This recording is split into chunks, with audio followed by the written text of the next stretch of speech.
Oui, bonjour. Vous allez bien, Étienne? Ouais, ça va. Bon, qu'est-ce que vous faites dans la vie? Moi, je suis CRS. Ah, CRS. Donc, je patrouille partout en France, des endroits comme la Grande Bande, par exemple. Et moi, je voulais vous dire que je suis complètement atterré par ce que je viens d'entendre par la magistrate.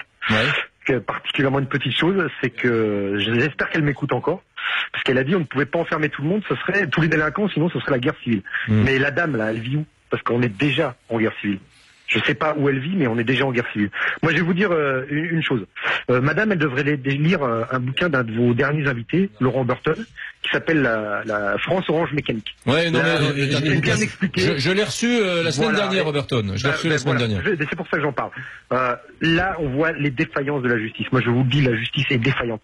Madame, je sais plus comment elle s'appelle. Madame Loué Villaume de l'USM. Elle devrait quand même réétudier la théorie du carreau cassé qui a été appliquée par le maire de New York. Ouais.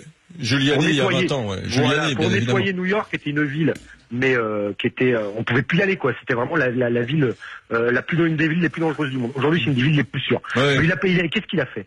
La théorie du carreau cassé, ça consiste en quoi? À ne tolérer aucun acte de délinquance. Aujourd'hui, c'est une des villes les plus sûres du monde. Ouais. Moi, ce que je vais vous dire, en gros, Giuliani, je le dis aux plus jeunes d'entre nous, parce que Giuliani, c'était il y a 25 ans, à peu près, je sais plus de mémoire. Le maire de New York a dit, on ne peut plus laisser un espace, 1 mètre carré, en gros, à la racaille. Dès qu'un carreau est cassé dans l'espace public, quelque part, on le répare. On le répare. C'est ça. C'est ça la théorie du, voilà, si c'est que il avait pris l'exemple de la maison, vous cassez un carreau, vous le réparez pas, après on vient taguer la maison, après on défonce la porte, après on brûle la maison. Moi, ce que je veux vous dire, Eric, un truc très important, ça fait 30 ans que je suis dans la police. J'ai un bon poste, j'ai un poste de cadre.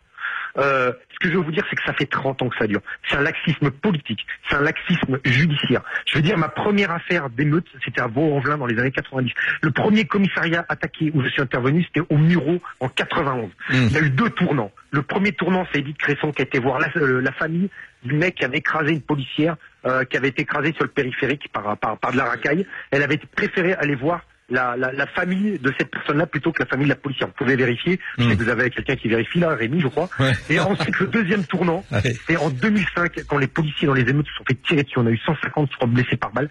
Et on a eu l'ordre de pas riposter. Et là, les délinquants, ils ont su que c'était open bar.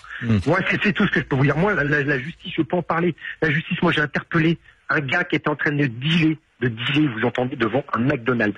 Le mec, je l'interpelle, je le ramène à l'OPJ, je lui dis, tu peux me passer au stick, c'est les antécédents judiciaires. Le mec, il avait 50 délits. Il était de nationalité étrangère.